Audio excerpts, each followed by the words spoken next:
सम्यक बुद्ध कथावाचक रामनिवास साक्या जी जो साधक भी हैं, विपश्यना साधक, एटा से रहने वाले भी हैं। आप लोग उनसे अनुभव तो ले ही पाएंगे, साथ ही साथ जो उनका विचार है आप उनके चेहरे पे भी देख पाएंगे। जो विपस्सी हैं, विपस्सी क्या चीज़ होती है, उनसे समाज के लिए जो संदेश वो दे रहे हैं वो कैसा है। आज सर जो समाज में कुरीतियाँ फैली हैं, बहुत छोटे छोटे परिवार हैं, बड़े परिवार हैं, हर आदमी दुखी है। दुखी के साथ साथ मन में द्वेष कलह भरा हुआ है। वह द्वेष कलह कब और कैसे दूर होगा, यह बहुत ही ज़रूरी है। जो छोटा परिवार हो चाहे बड़ा परिवार हो, एक दूसरे में इतना द्वेष है कि जो मानवता है वो तारमतार हो चुका है। मानवता के नाम की कोई चीज़ नहीं है। भाई भाई से झगड़ रहा है, पिता जो है पुत्र से झगड़ रहा है, पुत्र पिता से झगड़ रहा है, आपस में मर्डर तक हो जा रहा है। ये कहाँ तक देश जा रहा है, कहाँ तक समाज जा रहा है, इस पर क्या विचार है सर आपका? बहुत बहुत स्वागत है। ये घर घर दुनिया क्यों दुखी है, इस दुख का मेन कारण है कि लोगों ने धम्म को छोड़ दिया और धम्म को छोड़ने के बाद वो घर को छोड़कर सुख और शांति को बाहर ढूंढने चले गए। भगवान बुद्ध कहते हैं सुख बाहर नहीं है, सुख की शुरुआत है वो घर से होती है। कहाँ से घर से होती है? तो यहाँ पर बुद्ध ने कहा दुनिया में सबसे बढ़कर प्यार है वो पत्नी से करना चाहिए।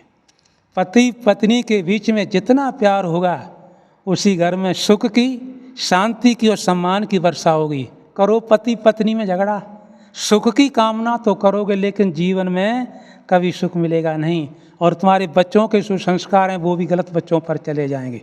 तो पति पत्नी के बीच में जितना प्यार है तो वही संस्कार बच्चों पर आएंगे, और जब बच्चों पर वो संस्कार आएंगे तो बच्चे तुम्हारे आज्ञाकारी होंगे, पढ़ने लिखने वाले होंगे, धर्म की वृत्ति के होंगे।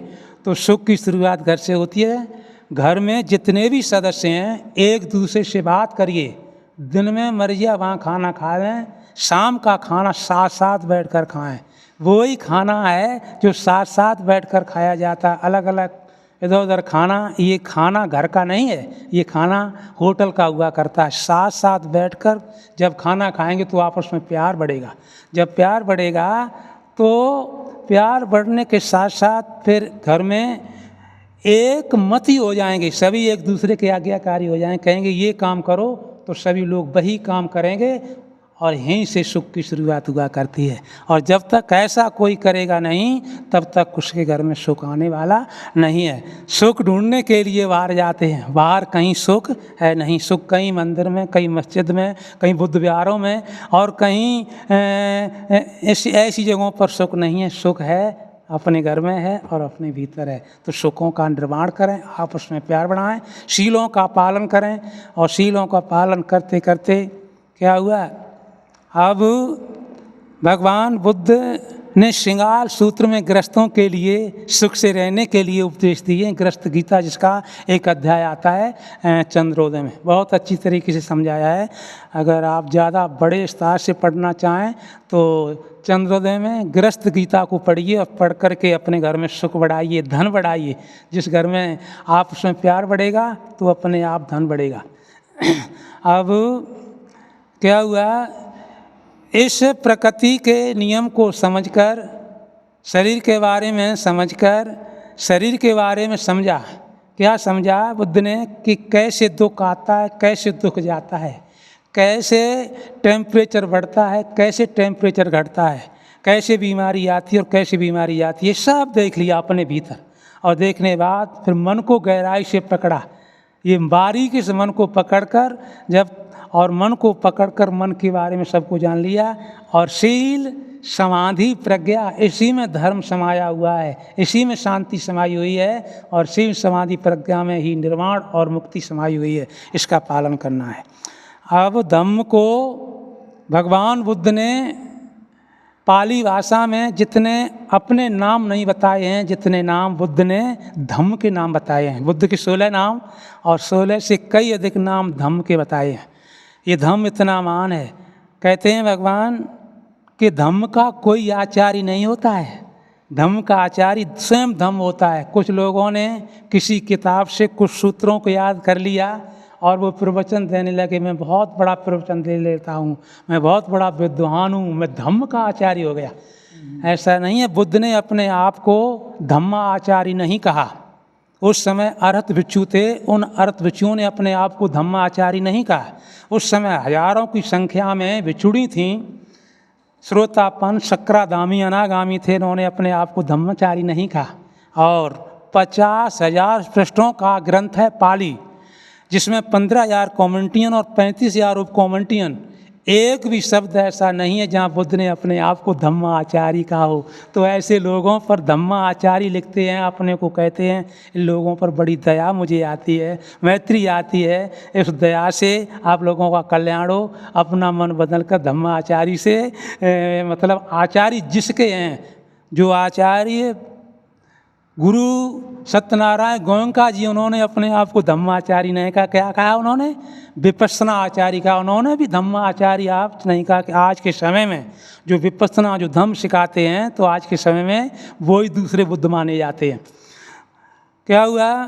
धीरे धीरे लोगों ने धम्म को धर्म बना लिया और धम्म को अलग अलग धाराओं से जोड़ लिया। धम्म के नाम पर बिजनेस करना शुरू कर दिया, पैसा कमाना शुरू कर दिया। प्रकृति के जो नियम थे वो निकाल करके बाहर कर दिए और जो प्रकृति में नहीं थे उसे जोड़ करके धर्म बताने लगे।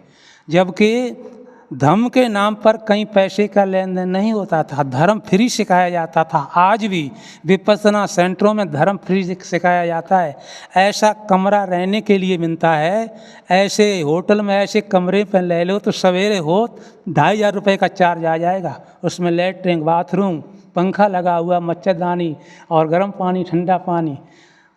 खाना ऐसा मिलता है, सुबह 6:30 बजे नाश्ता ऐसा मिलता है जिसका बफर लगता है। ऐसा नाश्ता होटल में कर लें तो 250 रुपये का बिल आ जाएगा। खाने का 11 बजे वो खाना ऐसा मिलता है, वो खाना होटल में खा लें तो 400 से कम बिल नहीं आएगा। लेकिन 1 पैसे का चार्ज नहीं। अगर चार्ज कर दिया तो वो धर्म नहीं रहा, क्या वो होटल हो जाएगा। तो आज भी क्या है कि धर्म के नाम पर कोई पैसे का लेन देन नहीं होता था। हर स्त्री और पुरुष को धर्म सीखना अनिवार्य होता था। हर स्त्री पुरुष धर्म को सीख करके अपने दुखों से बाहर आते थे। तो अब आप लोगों के लिए, सभी के लिए नमो बुद्धाय, जय भारत। सभी सुखी रहें, सभी प्रसन्न रहें, सभी का मंगल हो। भव सब मंगलम। बहुत बहुत धन्यवाद। आपने हमारे श्रोताओं को बहुत सी चीज़ें जीने के लिए बताए। आगे फिर मैं आपसे मुलाकात करूंगा और मैं आग्रह करूंगा कि पुनः आप कुशीनगर एक बार और आएँ। नमो बुद्धाय, जय भारत।